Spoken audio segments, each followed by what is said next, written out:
Karibu tuna kwenye chaneli yetu ya afya, sehemu ambayo tunakuletea elimu ya afya inayotegemea ushahidi wa kisayansi kwa lugha rahisi ya kueleweka. Leo tunazungumzia kinywaji ambacho watu wengi wameanza kukipenda duniani kote, yaani juisi ya beetroot. Lakini je, ni kweli kwamba kunywa juisi ya beetroot kila siku kwa siku 30 kunaweza kuleta mabadiliko makubwa katika mwili wako? Inaweza kusha pressure au inaweza kuongeza damu? Je, inaweza kuboresha nguvu za mwili na ubongo? Na je, kuna watu ambao hawapaswi kunywa juisi ya beetroot mara kwa mara? Katika video hii tutazungumzia faida 10 ambazo zimethibitishwa kisayansi, namna bora ya kutumia, kiasi kinachoshauriwa, pamoja na tahadhari muhimu ambazo watu wengi hawazijui. Hakikisha unatazama hadi mwisho kwa sababu faida ya mwisho inaweza kukushangaza zaidi. Utakuwa nami Daktari Lenny Komba. Kama bado kujiunga na chaneli yetu, bonyeza alama subscribe kisha kengele pembeni yake, utakuwa umejiunga nasi. Beetroot ni nini? Beetroot ni mboga yenye rangi nyekundu inayokolea kutokana na kirutubisho kiitwacho betalains, ambacho kina uwezo mkubwa wa kupambana na uharibifu wa seli mwilini. Pia ina nitrate asilia, folate, potassium, iron kiasi, vitamin C, manganese pamoja na fiber. Moja ya sababu kubwa inayofanya beetroot iwe maarufu ni uwezo wake wa kuongeza nitric oxide mwilini. Nitric oxide husaidia kupanua mishipa ya damu ili damu ipite kwa urahisi zaidi. Faida ya kwanza, husaidia kudhibiti pressure. Hii ndiyo faida inayofanyiwa tafiti nyingi zaidi. Nitrate zilizopo kwenye beetroot hubadilishwa kuwa nitric oxide. Nitric oxide hupunguza ukakamavu wa mishipa ya damu. Matokeo yake ni pressure inaweza kushuka kidogo kwa baadhi ya watu. Mzunguko wa damu unaweza kuimarika. Hata hivyo, beetroot si mbadala wa dawa za pressure. Watu wanaotumia dawa za pressure wanapaswa kuendelea na matibabu yao isipokuwa daktari amewashauri au vinginevyo. Faida ya pili, kuboresha afya ya moyo.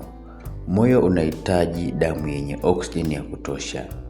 Mishipa inapopanuka vizuri, moyo hufanya kazi kwa nguvu nyingi, usambazaji wa damu huimarika zaidi.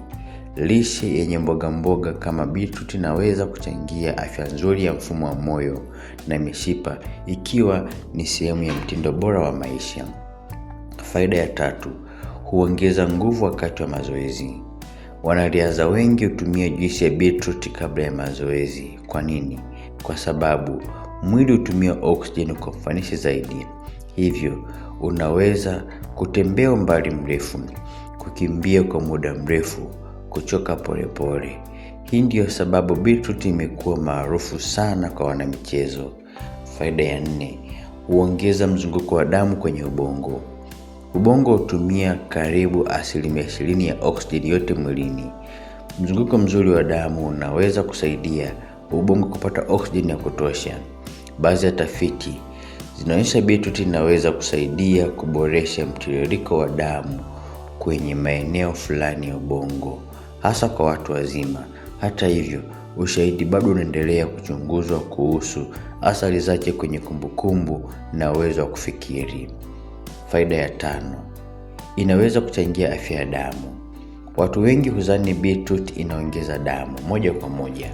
Ukweli ni kwamba beetroot ina folate ambayo ni muhimu katika utengenezaji wa chembe nyekundu za damu. Lakini ikiwa mtu ana upungufu mkubwa wa damu kutokana na ukosefu wa madini ya chuma au sababu nyingine, beetroot pekee haitoshi kutibu tatizo hilo. Uchunguzi na matibabu sahihi ni muhimu zaidi. Faida ya 6, ina antioxidants nyingi. Rangi nyekundu ya beetroot inaonyesha uwepo wa betalains. Antioxidant hizi husaidia kulinda seli dhidi ya uharibifu unaosababishwa na oxidative stress. Lishe yenye mboga na matunda yenye antioxidant nyingi inaweza kusaidia afya kwa ujumla. Faida ya 7, husaidia mfumo wa mmeng'enyo wa chakula. Beetroot ina nyuzi yani fiber, hasa ukila yenyewe badala ya kuchuja juisi yote. Fiber inasaidia kupunguza tatizo la choo kigumu, kulisha bakteria wazuri wa utumbo, kuboresha afya ya mfumo wa mmeng'enyo. Ikiwa unatengeneza juisi, unaweza kupoteza sehemu ya nyuzi. Hivyo, kula beetroot nzima mara kwa mara pia ni chaguo zuri. Faida ya 8, huchangia afya ya misuli. Kutokana na mzunguko bora wa damu, misuli inaweza kupata oksijeni na virutubisho kwa ufanisi zaidi wakati wa mazoezi.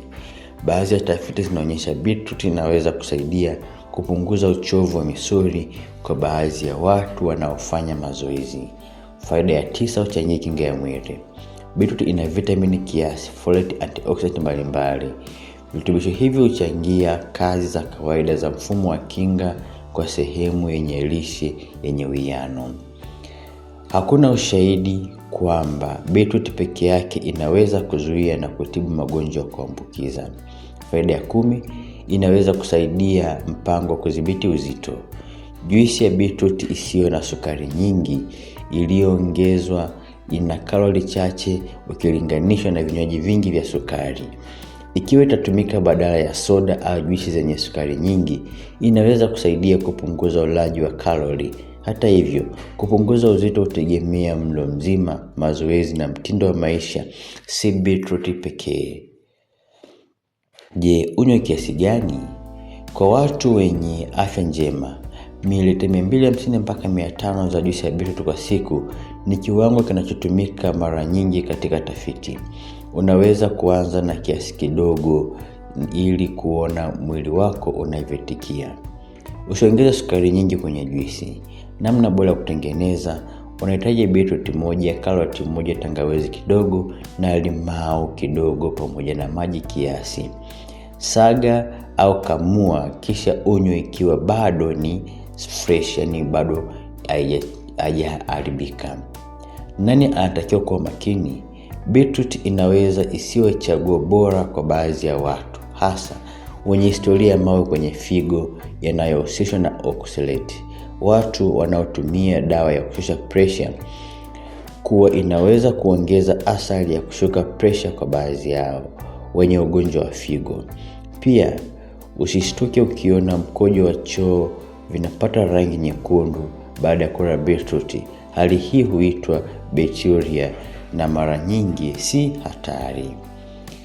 Baada ya siku 30 za kutumia juisi ya beetroot pamoja na kula lishe bora, kufanya mazoezi na kuishi maisha yenye afya, watu wengi wanaweza kuanza kuona manufaa kama kuimarika kwa mzunguko wa damu, kupungua kidogo kwa pressure, kuongezeka kwa uwezo wa kufanya mazoezi, kuboresha afya ya moyo na kuongeza kwa ulaji wa antioxidant na folate. Kumbuka, beetroot ni sehemu ya lishe yenye afya, si dawa ya kutibu magonjwa yote. Ikiwa umejifunza jambo jipya leo kupitia video hii, bonyeza like, subscribe na washa kengele ya taarifa ili usikose elimu nyingi za afya zinazotegemea ushahidi wa kisayansi. Andika kwenye maoni: je, ulikunywa lini beetroot au uligundua mabadiliko gani? Asante kwa kutazama, tuonane katika mada inayofuata.